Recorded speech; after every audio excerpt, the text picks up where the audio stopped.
Hello everyone, एक बार फिर से आप सभी का स्वागत है हमारे यूट्यूब चैनल में। और आज की इस क्लास में हम लोग अनुच्छेद 243 से अनुच्छेद 243 ओ तक में क्या चीज़ है उसके ऊपर डिस्कस करेंगे। आज के जो 44 प्रश्न होंगे ये इसी के ऊपर आधारित होंगे कि भाग 9 संविधान के भाग 9 में जो आर्टिकल 243 से लगाकर आर्टिकल 243 ओ तक में क्या क्या डेटा है और हमारी जो परीक्षा हुई थी 2017 में पटवारी की, उसमें क्या क्या प्रश्न पूछे गए थे और अब संभावित प्रश्न क्या क्या बनते हैं, ऐसे करके आपको जो है अपना नोट्स बनाना है।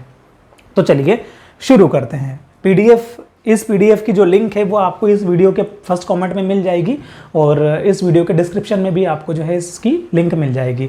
आपने पुराना वीडियो देखा होगा तो उसमें डाउनलोड कर ही ली होगी और नहीं करी होगी तो अभी कर लीजिएगा। तो चलिए शुरू करते हैं। देखिए, सबसे पहला जो आर्टिकल था ना, जो भाग 9 संविधान के भाग 9 में जोड़ा गया था, वो था 243। तो 243 जो है वो किसके ऊपर आधारित है? तो 243 जो आर्टिकल है उसमें परिभाषाएं दी है, उसमें जो है परिभाषाएं दी है। इसके अंदर परिभाषाएं दी गई हैं कि ग्राम पंचायत की परिभाषा क्या है, ग्राम सभा की, जिला की, इस प्रकार से कुछ परिभाषाएं दी है। कैसे पंचायती राज से संबंधित इसमें परिभाषाएं दी गई हैं। कहने का मतलब सिर्फ इतना सा है कि यदि एग्जाम में यह प्रश्न आता है कि आर्टिकल 243 इनमें से किससे संबंधित है, तो हमारा आंसर लग जाएगा परिभाषाओं से संबंधित है। इस आर्टिकल में सिर्फ इतना ही, क्योंकि इसमें अभी तक कोई क्वेश्चन पूछे नहीं गए हैं। सिर्फ क्वेश्चन हमने बना लिया है कि परिभाषाओं से संबंधित क्वेश्चन ऐसा आ सकता है शायद से कि परिभाषाओं के आधार पर आपको जो है ऑप्शन दे दे। अब हम पढ़ते हैं आगे। आर्टिकल 243 जो है आपका, आर्टिकल 243 ए क, यानी कि अनुच्छेद 243 ए, इसको ए भी बोलते हैं, इसको क भी बोलते हैं, है ना। एग्जाम में क भी आ जाए तो कंफ्यूज नहीं होना है। हम लोग जब पढ़ेंगे तो अभी दोनों साथ में लिखते हुए चलेंगे, ए भी लिखेंगे क भी लिखेंगे। आपको सिर्फ इतना ध्यान रखना है कि आर्टिकल 243 ए किससे संबंधित है? ग्राम सभा से संबंधित है। इसमें ग्राम सभा के बारे में डिटेल में बताया गया है इस आर्टिकल के बारे में। देखिए क्या क्या बताया गया है। पहली चीज ये है इस ग्राम सभा में 243 ए क में या फिर ए में कि उस ग्राम के रजिस्टर्ड मतदाताओं से मिलकर ये बनती है। कौन बनती है? ग्राम सभा। इस लाइन का मतलब ये है कि आपको पता होगा हर ग्राम की अपनी एक मतदाता सूची होती है। यदि आप वोट डालते हैं तो आपको पता होगा आपका एक वोटर वाली पर्ची आती होगी। ऐसे एक मतदाता सूची होती है, हर गांव की एक जो है मतदाता सूची होती है। उस मतदाता सूची में जिन जिन व्यक्तियों के नाम लिखे गए हैं उनसे जो है मिलकर ग्राम सभा बनती है। कुल मिलाकर किसी ग्राम पंचायत में 1300 वोटर हैं तो 1300 लोगों की जो है वो ग्राम सभा कहलाएगी। इस लाइन का इतना सा मतलब है। यदि एग्जाम में कभी भी प्रश्न आएगा कि ग्राम सभा का क्या संबंध है इन 4 ऑप्शन में से, तो आपको ऐसा ऑप्शन पकड़ना है कि उस ग्राम के रजिस्टर्ड मतदाताओं की जो भी सूची होती है उससे मिलकर ही जो है क्या होती है, ग्राम सभा बनती है। पहला पॉइंट।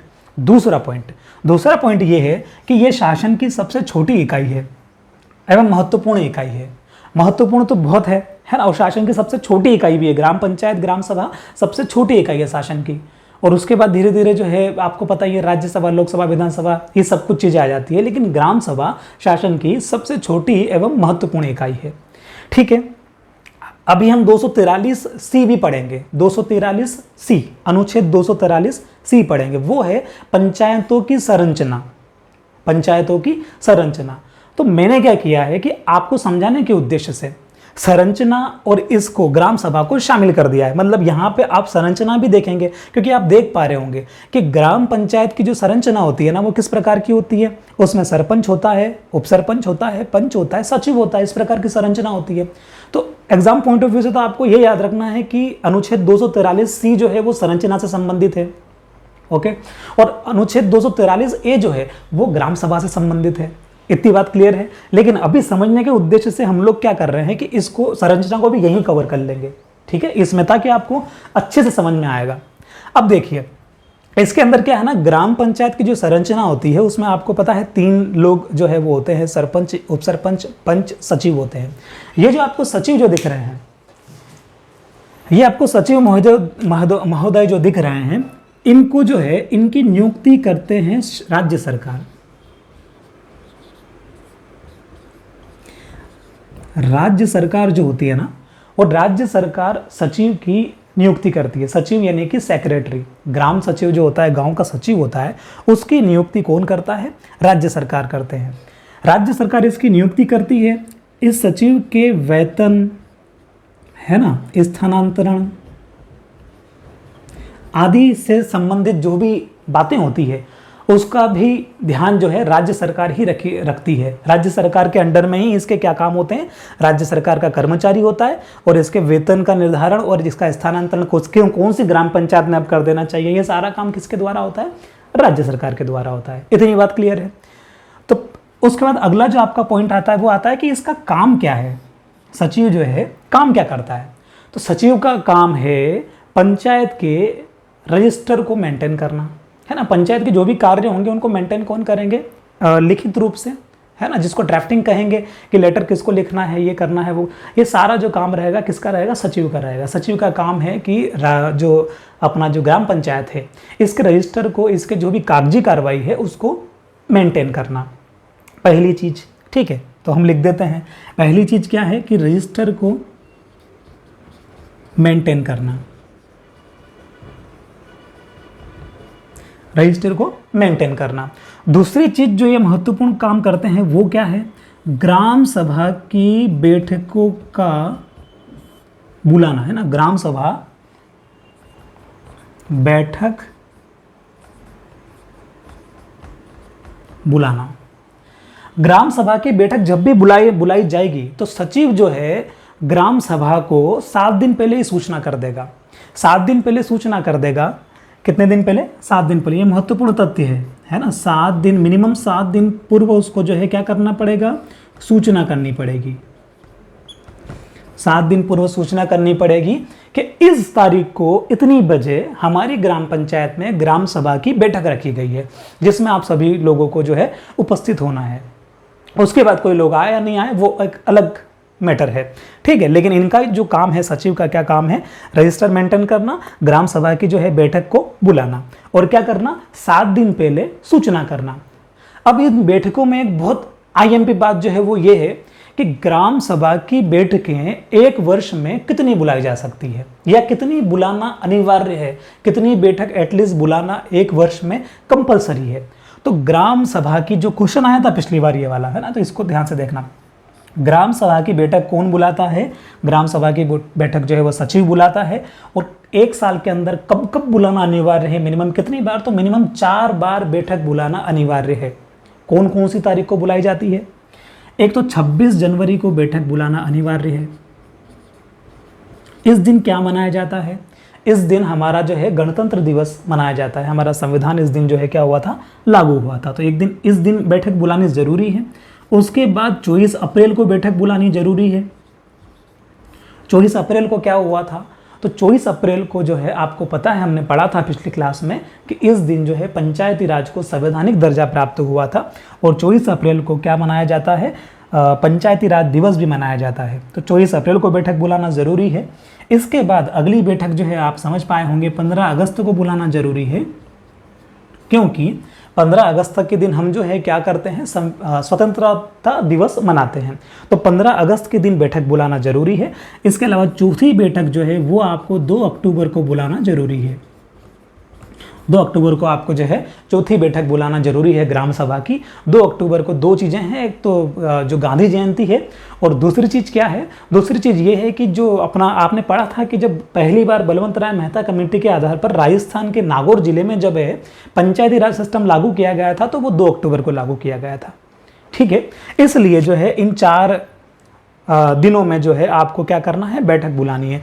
आपकी एक परीक्षा में कभी कोई प्रश्न आता है कि एक साल में मिनिमम कितनी बैठक बुलाई जाती है, तो 4 बैठक बुलाई जाती है।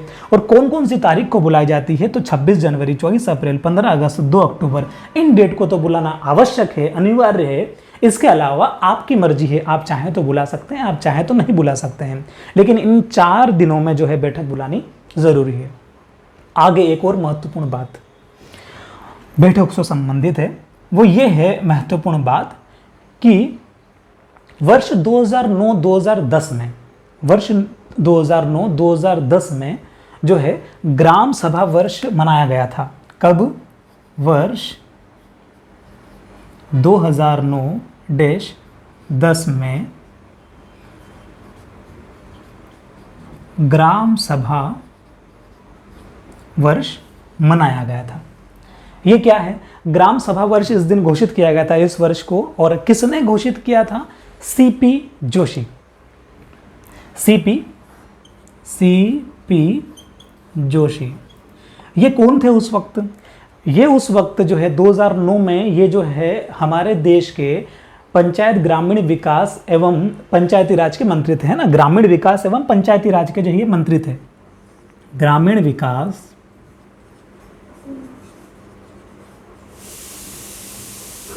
एवं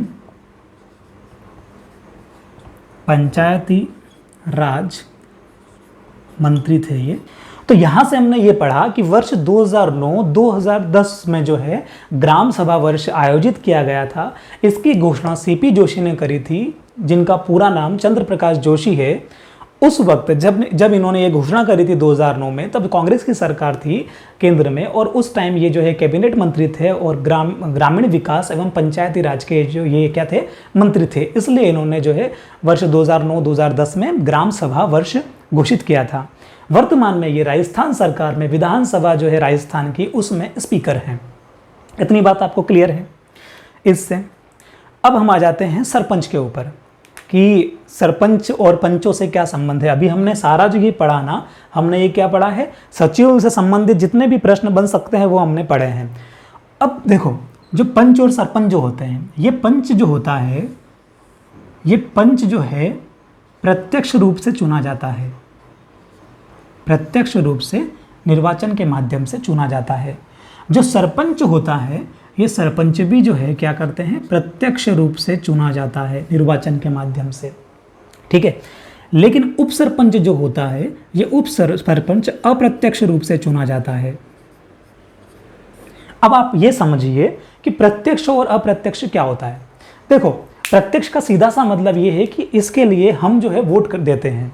पब्लिक जो है, ग्राम सभा जो है सरपंच के लिए जो खड़ा होगा या पंच के लिए जो खड़ा होगा उम्मीदवार, उसको जो है ग्राम सभा के जो वोटर होंगे, वो ग्राम पंचायत के जो वोटर होंगे क्या करेंगे, वोट देंगे। तो वो प्रत्यक्ष रूप से सीधे निर्वाचित होकर जो है चुने जाते हैं। और उप सरपंच जो होता है वो अप्रत्यक्ष होता है। अप्रत्यक्ष कब? कि इसको जो है उस गांव में जो पंच बन जाते हैं, जब चुनाव खत्म हो जाता है, कोई सरपंच जीत जाते हैं और जो भी पंच जीत जाते हैं, तो जो पंच जीत जाते हैं वो पंच मिलकर जो है अपने उप सरपंच को चुनते हैं। बहुत रेयर कंडीशन में उप सरपंच के चुनाव करवाए जाते हैं। ऐसा तब घटता है कि मान लीजिए किसी ग्राम पंचायत में 14 वार्ड हैं। कुल कितने वार्ड हैं? 14 वार्ड हैं। उन 14 वार्ड में से 7 वार्ड जो है व्यक्ति ए को उप सरपंच बनाना चाह रहे हैं, और बाकी के जो 7 वार्ड हैं वो व्यक्ति बी को उप सरपंच बनाना चाह रहे हैं। तो ये टाई वाली स्थिति होगी, बराबर वाली स्थिति होगी। ऐसी स्थिति में पीठासीन अधिकारी के द्वारा ग्राम पंचायत में ही बैठ के जो है उप सरपंच का वहां पे चुनाव करवा लिया जाता है इनके द्वारा, ठीक है। वही लोग इसको चुन देते हैं। तो आपको ये ध्यान रखना है कि सरपंच और पंच ये तो प्रत्यक्ष रूप से चुने जाते हैं जनता के द्वारा, और उप सरपंच जो है ये अप्रत्यक्ष रूप से चुने जाते हैं, इनको नहीं चुना जाता है। एक और चीज क्या है कि जब ग्राम सभा की बैठक जो है आयोजित की जाती है, ग्राम सभा की बैठक जो है, ये ग्राम सभा की बैठक जो है आयोजित की जाती है, तो इसकी अध्यक्षता भी करनी होती है। इसकी अध्यक्षता कौन करता है? तो देखिए, इसकी अध्यक्षता करने का पावर जो है वो सरपंच के पास है। ग्राम सभा की बैठक की अध्यक्षता सरपंच करेगा। यदि सरपंच नहीं रहेगा तो उप सरपंच करेगा, ठीक है। और यदि उप सरपंच भी अवेलेबल नहीं है तो फिर ग्राम सभा ही किसी अन्य व्यक्ति को, या फिर कलेक्टर ने किसी व्यक्ति को यदि नामित कर दिया है, कलेक्टर साहब ने किसी व्यक्ति को नामित कर रखा है कि इन दोनों की अनुपस्थिति में ये व्यक्ति जो है ग्राम सभा की बैठकों की अध्यक्षता करेगा, तो फिर उस वाले केस में वो व्यक्ति करता है। वैसे सामान्य तो जो मैं देखता हूँ वो ये होता है कि यदि सरपंच और उप सरपंच नहीं होते हैं तो फिर ग्राम सभा ही किसी व्यक्ति को जो है नॉमिनेट कर देती है कि आज हमारी इस बैठक की अध्यक्षता ये व्यक्ति करेंगे। तो आपको क्या करना है कि आपके एग्जाम में ऐसा प्रश्न आएगा कि सचिव ग्राम सभा की बैठक की अध्यक्षता करता है, मतलब ऐसा प्रश्न आएगा कि सचिव इनमें से क्या काम करता है, तो आपको वो वाला ऑप्शन नहीं लगाना है कि ग्राम सभा की बैठक की अध्यक्षता करता है। वो ग्राम सभा की बैठक की अध्यक्षता सचिव नहीं करता है, वो ग्राम सभा की बैठक का अरेंजमेंट करता है ना। अध्यक्षता करना और अरेंजमेंट करना, इन दोनों में अंतर है। तो कहने का मतलब सिर्फ इतना सा है कि सचिव ग्राम सभा की बैठक की अध्यक्षता नहीं करता है, वो ग्राम सभा की बैठक जो है बुलाता है। इतनी बात आप समझ पाए। अब बात आते हैं, हम इलेक्शन करवाते हैं इनका, कि मान लीजिए कि क्या हुआ कि सरपंच के चुनाव हुए, ठीक है, सरपंच के चुनाव हुए और सरपंच जो है आज के दिन, आज ही के दिन जीत गया, ठीक है, आज मतगणना हुई और आज सरपंच जो है किसी ग्राम पंचायत का सरपंच जो है जीत गया। तो अब क्या कंडीशन है? कंडीशन नंबर फर्स्ट ये है कि इस सरपंच को आने वाले 30 दिनों के भीतर भीतर ग्राम सभा की बैठक का आयोजन करना आवश्यक है। बात क्लियर है आपको? वो चाहे तो आज रिजल्ट आया है ना, आज मतगणना जो है उसके रिजल्ट आ चुके हैं, तो परिणाम आज आया है, तो या तो आज बैठक आयोजित कर सकता है, या कल कर सकता है, या परसों कर सकता है, या आज से 30वें दिन कर सकता है। इन 30 दिनों के भीतर उसे कभी भी ग्राम सभा की बैठक आयोजित करना होगी, पहली बार, है ना, क्योंकि ग्राम पंचायत के चुनाव हुए और वो जो है सरपंच बन गया है। तो अब उसको जो है कब करना है बैठक आयोजन? इस सरपंच को जो है 30 दिनों में बैठक आयोजित करनी है। 30 दिनों में बैठक आयोजित करनी है। कब से? मतगणना जब हुई है, जो रिजल्ट आए हैं मतगणना के, तब से। एक चीज आप समझ पाए। दूसरी चीज आपको यहां पे ये समझनी है कि सरपंच का जो कार्यकाल होता है या ग्राम पंचायत के जो कार्यकाल होता है वो 5 वर्षों का होता है, लेकिन वो शुरू कब से होता है? ठीक है, तो जिस दिन मतगणना का परिणाम आता है, रिजल्ट आता है, उस दिन से शुरू नहीं होता है। ठीक है, आपने क्या समझा? आपने ये देखा कि 30 दिनों के भीतर इसको जब भी कभी भी क्या करना है, बैठक आयोजित करनी है। तो ये जिस दिन भी बैठक रखेगा, सरपंच जिस दिन भी बैठक आयोजित करेगा, उस दिन से उसका कार्यकाल चालू हो जाएगा। उस दिन से उसका क्या होगा? कार्यकाल चालू हो जाएगा। जिस दिन ग्राम सभा की पहली बैठक सरपंच के द्वारा चुनाव होने के बाद सरपंच के द्वारा 30 दिनों के भीतर जब कभी आयोजित की जाती है, उसी दिन से उसका 5 वर्षों का कार्यकाल शुरू हो जाता है। बात समझ पाए? तो 5 वर्षों का कार्यकाल जो होता है वो कब होता है? पहली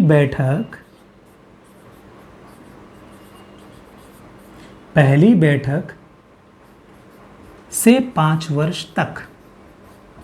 ये बहुत महत्वपूर्ण बिंदु है। कई बच्चे इसमें कंफ्यूज रहते हैं कि सरपंच का जो कार्यकाल है वो मतगणना यानी कि जिस दिन रिजल्ट आया बस यहाँ से 5 साल के लिए वो सरपंच बन गया, ऐसा नहीं है। उसके पास जब आज रिजल्ट आया है तो उसके पास 30 दिन का समय है। वो जब कभी भी बैठक आयोजित करेगा, वो जिस दिन भी बैठक आयोजित करेगा, उस दिन उसका कार्यकाल शुरू हो जाएगा और उस बैठक के दिन से जो है कब तक रहेगा? आने वाले 5 वर्षों तक उसका कार्यकाल रहेगा। अब इसमें एक लास्ट चीज और है कि यदि सरपंच को जो है अपने पद से हटाना हो, है ना, कि किसी ग्राम पंचायत का इलेक्शन हुआ, उसमें सरपंच बन गया और लोगों को वो सरपंच पसंद नहीं आ रहा है, लोग चाहते हैं यानी कि ग्राम सभा चाहती है कि इस सरपंच को हटाया जाए, तो ऐसी कौन सी स्थिति है जिसमें हटाया जा सकता है? तो देखिए, पहली स्थिति तो यह है कि मान लीजिए आज कोई व्यक्ति सरपंच बना है तो इसको 2 वर्षों तक तो आप नहीं हटा पाओगे, है ना, 2 वर्षों तक आप उसको नहीं हटा सकते हो।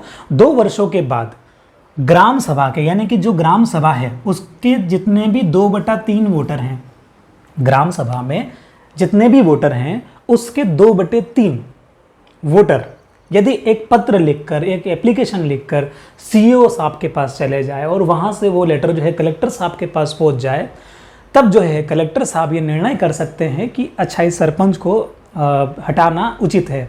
क्यों? क्योंकि उस ग्राम पंचायत के 2/3 वोटर मतदाता ये चाहते हैं कि हमको ये सरपंच पसंद नहीं है, हम दूसरा सरपंच चाहते हैं। बात क्लियर है आपको? तो क्वेश्चन क्या बनता है कि कितने? 2/3 वोटर, 2/3 वोटर, उस ग्राम पंचायत के 2/3 वोटर यदि एग्री हो जाए कि सरपंच को हमको हटाना है, तो वो ग्राम सभा उस ग्राम पंचायत के सरपंच को हटा सकते हैं। सीईओ साहब के माध्यम से आवेदन होता है जो कि कलेक्टर साहब के पास पहुंचता है और कलेक्टर साहब जो है एक आदेश जारी कर सकते हैं इसके विषय में। अब एक और बात ये आती है कि 2 साल के बाद तो हम इसको हटा सकते हैं, लेकिन एक और चीज़ आपको ध्यान रखनी है कि मान लीजिए कि इस सरपंच के कार्यकाल सिर्फ 6 महीने का ही बचा हुआ है ना, 6 महीने का ही कार्यकाल बचा हुआ है। मतलब कहने का मतलब ये कि आज चुनाव हुए और 4.5 साल उसको सरपंची करते करते हो चुके हैं। 5 साल का कार्यकाल है, 4.5 साल उसको सरपंची करते करते हो चुके हैं। तो इस वाले कार्यकाल में जो 5 साल का कार्यकाल है, अब इसमें कितना समय और बचा हुआ है? 6 महीने और बचे हुए हैं। तो इन 6 महीने के अंदर अंदर जो है आप अविश्वास प्रस्ताव नहीं ला सकते। यानी कि अगले चुनाव होने में सिर्फ 6 महीने ही बाकी है, और तब अगर 2/3 लोग जो है जाके कलेक्टर साहब को ये बोले कि हमको ये पसंद नहीं है, तो उस टाइम पे नहीं बदलेंगे। यदि चुनाव 6 महीने के अंदर कभी भी होने वाले हैं, तो फिर उस केस में क्या होगा, उस केस में चुनाव तक जो है उन व्यक्तियों को इंतजार करना होगा। ठीक है, मैं इसको एक बार रिपीट कर देता हूं, फिर हम वो जो है क्वेश्चन करते हैं, क्योंकि इसमें 2 तरह के क्वेश्चन आएंगे आपको, संरचना वाले भी शामिल हैं इसमें, और आपका जो है ग्राम सभा वाले भी शामिल है। ठीक है, तो देखिए हमने ये पढ़ा कि अनुच्छेद 243 ए या अनुच्छेद 243 क, हिंदी में इसको क बोलते हैं, इंग्लिश में इसको ए बोलते हैं। तो ये ए भी आ सकता है आपके पेपर में, क नाम से भी आ सकता है, आपको कंफ्यूज नहीं होना है, दोनों एक ही बात है। अनुच्छेद 243 ए कहिए, अनुच्छेद 243 क कहिए, एक ही बात है। अनुच्छेद 243 ए जो है वो ग्राम सभा से संबंधित है, अनुच्छेद 243 जो है वो जो परिभाषाओं से संबंधित है। इसके अंदर सारी परिभाषाएं दी गई हैं। आज तक इसमें कोई प्रश्न जो है परीक्षा में नहीं आया है परिभाषाओं से, आ सकता है। तो 243 आपको याद रखना है, 243 परिभाषा संबंधित है। ग्राम सभा में हमने क्या पढ़ा कि ग्राम सभा उसको कहेंगे उस ग्राम के रजिस्टर्ड मतदाताओं से मिलकर बनती है, वो उस ग्राम की वोटर लिस्ट में जितने भी व्यक्तियों के नाम है उनसे मिलकर ग्राम सभा बनती है। दूसरी चीज हमने ये पढ़ी कि शासन की सबसे छोटी और महत्वपूर्ण इकाई है ग्राम सभा, और ग्राम सभा की संरचना किस प्रकार की होती है। ग्राम सभा की संरचना इस प्रकार की होती है जिसमें 3 व्यक्ति रहते हैं, सरपंच रहते हैं, पंच रहते हैं, सचिव रहते हैं, साथ में उप सरपंच भी जो है रहते हैं। तो सरपंच, पंच, सचिव इस प्रकार की संरचना होती है। सचिव के बारे में हमने ये पढ़ा कि सचिव जो है राज्य सरकार का कर्मचारी है, राज्य सरकार ही इसके वेतन का, स्थानांतरण का जो है व्यवस्था करती है, राज्य सरकार के अधीन ये अपने काम करता है। इसका जो मुख्य काम है वो रजिस्टर मेंटेन करना होता है, ग्राम सभा के रजिस्टर मेंटेन करना, जितने भी अभिलेख हैं, जितने भी रिकॉर्ड है उनको संधारित करना इसका काम है। दूसरा इसका ये काम है कि ये ग्राम सभा की बैठक आयोजित करता है, यानी कि बैठक को बुलाता है, ग्राम सभा को 7 दिन पहले ये सूचना करता है कि हमारी जो है इस दिनांक को बैठक रखी गई है और समय ये है और आप सबको जो है इस बैठक में सकुशल पधारना है। ये इसका काम है। 7 दिन पहले ये सूचना करता है, ये आपने पढ़ लिया है। उसके बाद महत्वपूर्ण बिंदु ये आता है कि ग्राम सभा में कितनी बैठक मिनिमम 1 वर्ष में आयोजित करनी अनिवार्य है। कंपलसरी है कि इतनी तो आपको करनी ही करनी है, तो इसका उत्तर लगता है 4, कि 4 बैठकें आपको आयोजित करना जरूरी है। 26 जनवरी को आयोजित करना जरूरी है, 24 अप्रैल, 15 अगस्त, 2 अक्टूबर, इन 4 दिनांकों में बैठक आयोजित करना कंपलसरी है। इसके अलावा आप चाहें तो कर सकते हैं, आपकी मर्जी, आप चाहें तो मत करिए, लेकिन आपको इन दिनों में तो करना ही करना है। 4 बैठक आपको आयोजित करनी है। फिर हमने ये पढ़ा कि वर्ष 2009-2010 में जो है ग्राम सभा वर्ष आयोजित किया गया था, जो कि सीपी जोशी उस वक्त के ग्रामीण विकास एवं पंचायती राज मंत्री थे। उन्होंने ये घोषणा करी थी कि हम जो है वर्ष 2009-10 को ग्राम सभा वर्ष के रूप में मनाएंगे। वर्तमान में ये चंद्र प्रकाश जोशी जो हैं, वर्तमान में राजस्थान सरकार जो है उसमें विधानसभा में स्पीकर हैं। इतनी बात आपको क्लियर है। आगे हमने ये पढ़ा था कि जो सरपंच और जो ये पंच होता है ये तो होते हैं प्रत्यक्ष होते हैं, जो उप सरपंच होता है वो अप्रत्यक्ष होता है। प्रत्यक्ष अप्रत्यक्ष का यहाँ ये मतलब है कि प्रत्यक्ष यानी कि वो सीधे निर्वाचन होकर आया है, जनता ने उसको चुना है, तो जनता सरपंच को चुनती है, जनता पंच को चुनती है, लेकिन उप सरपंच को जो है पंच लोग चुनते हैं, न कि जनता चुनती है। इतनी बात आपको क्लियर है।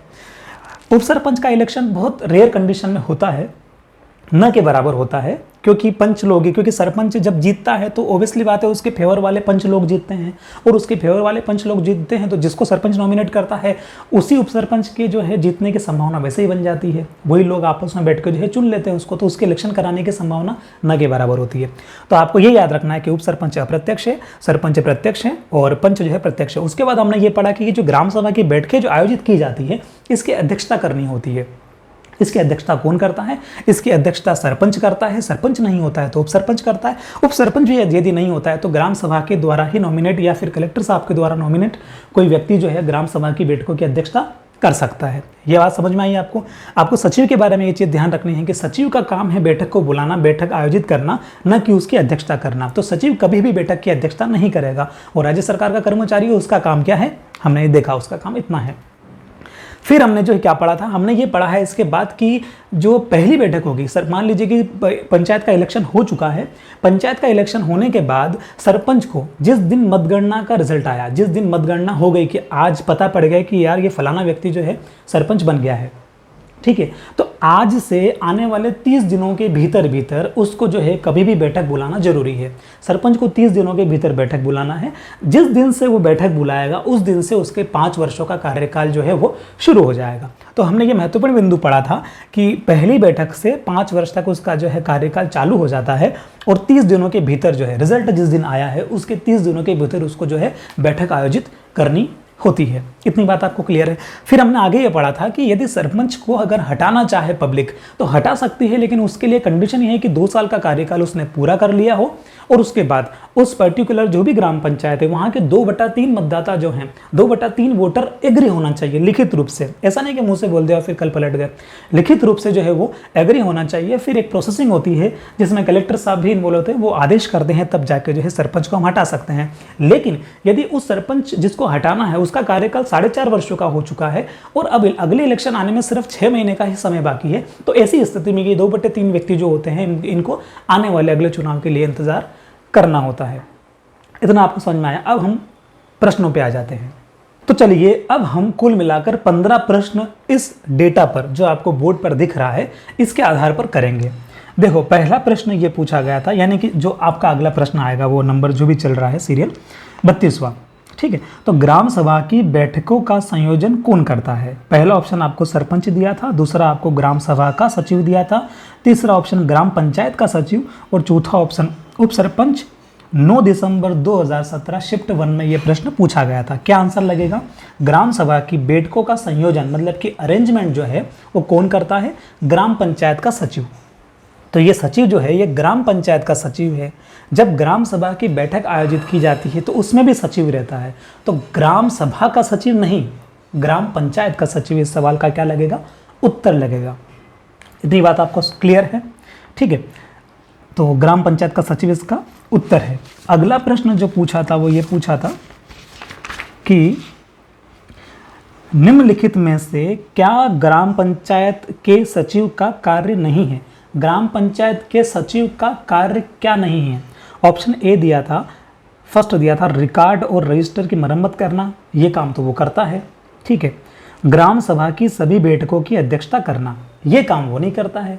ग्राम सभा की बैठक की अध्यक्षता कौन करते हैं? या तो सरपंच करता है या तो उप सरपंच करता है, दोनों ही अवेलेबल नहीं रहते हैं तो ग्राम सभा या कलेक्टर साहब जिस व्यक्ति को नॉमिनेट करते हैं वो ग्राम सभा की बैठकों की अध्यक्षता करता है। तो ग्राम सभा की बैठकों की अध्यक्षता करना सचिव का काम नहीं है, इसलिए इसका उत्तर क्या लगेगा? दूसरा। 12 दिसंबर 2017 शिफ्ट 2 में यह प्रश्न पूछा गया था। अगला प्रश्न पूछा गया था कि ग्राम सभा का सदस्य कौन हो सकता है? उस ग्राम, पहला ऑप्शन दिया था उस ग्राम के समस्त निवासी, गलत है ये, है ना। सभी वयस्क निवासी ये भी गलत है। तीसरा था वे व्यक्ति जिनके नाम उस पंचायत की मतदाता सूची में शामिल है, ये सही है। उस ग्राम के रजिस्टर्ड मतदाता से मिलकर जो है ग्राम सभा बनती है ना। तो वे व्यक्ति जिनके नाम उस पंचायत की मतदाता सूची में शामिल होते हैं उन्हीं लोगों से मिलकर जो है क्या बनती है? ग्राम सभा बनती है। तो इसका उत्तर लग जाएगा तीसरा। और चौथा ऑप्शन दिया था सरकार द्वारा निर्देशित समस्त लोग, तो ये सारे ऑप्शन में कंफ्यूज नहीं होना है। रजिस्टर्ड मतदाता जो हैं वही जो है ग्राम सभा है। 16 दिसंबर 2017 शिफ्ट 1 में यह प्रश्न पूछा गया था। उसके बाद अगला प्रश्न पूछा गया था कि एक वर्ष में कम से कम ग्राम सभा की कितनी बैठक बुलाई जा सकती है? तो कितनी बैठक बुलाई जा सकती है? आपने देखा था कि ग्राम सभा की एक वर्ष में इन दिनों में ये 4 बैठक बुलाना जरूरी है, आवश्यक है। इसका उत्तर लग जाएगा 4, ठीक है। 18 दिसंबर 2017 शिफ्ट 1 में यह प्रश्न जो है पूछा गया था। अगला प्रश्न ये पूछा गया था कि मध्य प्रदेश में निम्नलिखित में से कौन सी तिथि नहीं है जिसमें ग्राम सभाओं की बैठक अनिवार्य रूप से बुलाने की आवश्यकता हो?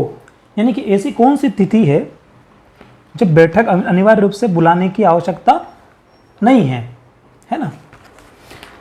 26 जनवरी, 18 मई, 15 अगस्त, 2 अक्टूबर। 18 दिसंबर 2017 शिफ्ट 2 में आपसे पूछा गया था।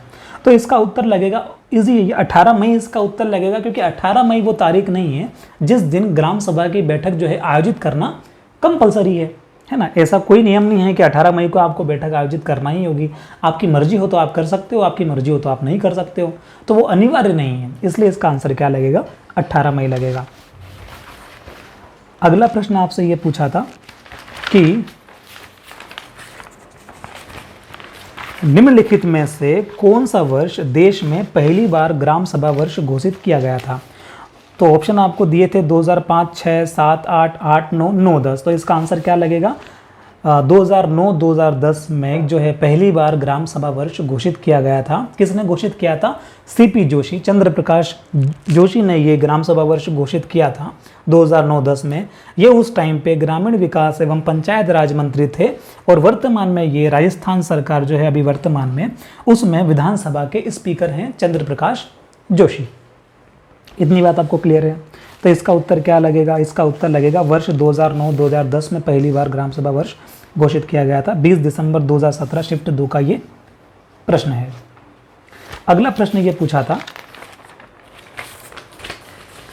कि चुनाव परिणामों की घोषणा की तारीख से डेश डेश दिनों के भीतर पंचायत की पहली बैठक बुलाई जाती है। पहली बैठक कब बुलानी है। ऑप्शन नंबर फर्स्ट था 7 दिन, दूसरा 15 दिन, तीसरा 20 दिन, चौथा 30 दिन के भीतर। तो आंसर लग जाएगा 30 दिन। हमने पढ़ा है कि 30 दिनों के भीतर सरपंच को जो है जिस दिन मतगणना हुई है, यानी कि जिस दिन रिजल्ट आए हैं, उसके 30 दिनों के भीतर जो है वो बैठक बुलाना जरूरी है। और जिस दिन बैठक बुलाएगा उसी दिन से जो उसका क्या होगा, कार्यकाल शुरू हो जाएगा 5 वर्षों का। तो इसका आंसर लगेगा 30। ऑप्शन नंबर 4 इसका सही जवाब है। 24 दिसंबर 2017 शिफ्ट 1 में यह प्रश्न पूछा गया था। इसके बाद अगला प्रश्न पूछा गया था कि ग्राम पंचायत की बैठकों की कार्यसूची कौन निर्धारित करता है। 19 दिसंबर 2017 शिफ्ट 2 में पूछा था, क्या जिलाधीश, जनपद पंचायत, जिला पंचायत, ग्राम पंचायत। तो ये तो सिंपल सी बात है कि ग्राम पंचायत की बैठकों की कार्यसूची ग्राम पंचायत ही डिसाइड करेगी। तो इसका आंसर लग जाएगा चौथा। उसके बाद अगला प्रश्न पूछा गया था कि जो 10वां है, अगला प्रश्न पूछा गया था ग्राम पंचायत के सचिव की नियुक्ति किसके द्वारा की जाती है। तो ग्राम पंचायत के सचिव की नियुक्ति ऑप्शन नंबर फर्स्ट ग्राम सभा, ग्राम पंचायत, राज्य सरकार, ब्लॉक पंचायत। 10 जनवरी 2018 में प्रश्न पूछा गया था। ये 10 जनवरी 2018 का जो पेपर हुआ था ना, एक पेपर कैंसिल हो गया था। आधार से फिंगरप्रिंट या फिर वो थंब कुछ लगा नहीं था उस वक्त, कुछ टेक्निकल एरर थी, तो वो पेपर कैंसिल हुआ था। तो फिर एक पेपर जो है वो हुआ था 10 जनवरी 2018 में हुआ था। तो इसका आंसर लग जाएगा आपका राज्य सरकार। जो सचिव है उसकी नियुक्ति राज्य सरकार करती है। उसके वेतन और स्थानांतरण से संबंधित सारे कामकाज जो है वो कौन देखती है, राज्य सरकार देखती है। तो जो सचिव जो है वो राज्य सरकार का एक कर्मचारी है। अगला प्रश्न है कि ग्राम पंचायत के सचिव कौन हैं। ऑप्शन नंबर फर्स्ट सरपंच, दूसरे ग्राम सेवक, तीसरे बीडीओ और चौथे सीईओ। तो 10 जनवरी 2018 को यह प्रश्न भी पूछा गया है। इसका उत्तर लग जाएगा ग्राम सेवक। किसी किसी राज्यों में जो है ग्राम पंचायत सचिव को जो है ग्राम सेवक भी कहते हैं, है ना। तो आपको ऑप्शन से ही दिख रहा है, सरपंच हो नहीं सकता। बीडीओ जो है वो विकास खंड अधिकारी होते हैं, यानी कि जो जनपद के खंड अधिकारी होते हैं। और सीईओ साहब जो है वो आईएएस अधिकारी होते हैं। और ग्राम सेवक ही इसका एक ऑप्शन बच रहा है, वही इसका सही जवाब है। आगे अगला प्रश्न पूछा था 29वां कि ग्रामीण पंचायत स्तर पर अभिलेखों का रखरखाव कौन करेगा। सचिव करेगा, है ना, सरपंच नहीं करेगा, पंच भी नहीं करेगा, उप सरपंच भी नहीं करेगा। ग्राम पंचायत सचिव का ये काम है कि उसको ग्राम सभा के, ग्राम पंचायत का रजिस्टर मेंटेन करना है, बैठकें बुलानी है, सारा जो अभिलेखों का रिकॉर्ड है वो उसको रखना है। तो इसका उत्तर इजी है, ग्राम पंचायत सचिव ये काम करता है। 15 दिसंबर 2017 शिफ्ट 1 में ये प्रश्न पूछा गया था। अगला प्रश्न पूछा गया था, पंचायत के अध्यक्ष के रूप में निम्नलिखित में से किसे चुना जा सकता है। पंचायत के अध्यक्ष के रूप में, अध्यक्ष से यहाँ ये मतलब है कि सरपंच, ठीक है, चेयरपर्सन जो अध्यक्ष बोल रहे हैं, चाह रहे हैं इस प्रश्न में, वो सरपंच के रूप में बोलना चाह रहे हैं। पहला ऑप्शन दिया है कोऑपरेटिव सोसाइटी का अध्यक्ष, उस क्षेत्र के लोगों द्वारा सीधे निर्वाचित किया गया व्यक्ति, संसद का सदस्य, विधानसभा का सदस्य। 16 दिसंबर 2017 शिफ्ट 1 का प्रश्न था। तो उस क्षेत्र के लोगों द्वारा सीधे जिसका निर्वाचित किया गया है, जिसको चुना गया है वोट देकर, वही जो है ग्राम पंचायत का अध्यक्ष बनेगा, ग्राम पंचायत का सरपंच बनेगा। तो इसका उत्तर लगेगा ऑप्शन नंबर 2। अगला प्रश्न था, यदि किसी भी स्तर पर एक पंचायत का अध्यक्ष अनुसूचित जाति, अनुसूचित जनजाति, अन्य पिछड़े वर्गों से संबंधित नहीं है तो निम्न में से किसे आवश्यक रूप से इन वर्गों से संबंधित होना चाहिए। ये पूछा था 20 दिसंबर 2017 शिफ्ट 2 में। सभी सदस्यों को, सचिव को, सभी स्थायी समितियों के अध्यक्ष को या उपाध्यक्ष को। तो देखिए, ये प्रश्न ये है कि किसी ग्राम पंचायत में जो है चुनाव हुए और सरपंच चुन लिया गया, ठीक है, और कंडीशन अगर ऐसी बन रही है, क्वेश्चन में जो बोला गया है कि यदि किसी भी स्तर पर एक पंचायत का अध्यक्ष यानी कि सरपंच अनुसूचित जाति, एससी का भी नहीं है, एसटी का भी नहीं और ओबीसी का भी नहीं है, यदि सरपंच चुना है जो कि एससी का भी नहीं है, ना वो एससी वर्ग से बिलोंग करता है, ना वो एसटी वर्ग से बिलोंग करता है, ना वो ओबीसी वर्ग से बिलोंग करता है, तो फिर ये करना ही होगा कि आपको जो उप सरपंच आप चुनेंगे वो तो कम से कम इन वर्गों से संबंध रखता हो, इन वर्गों का हो। तो इसका आंसर क्या लगेगा?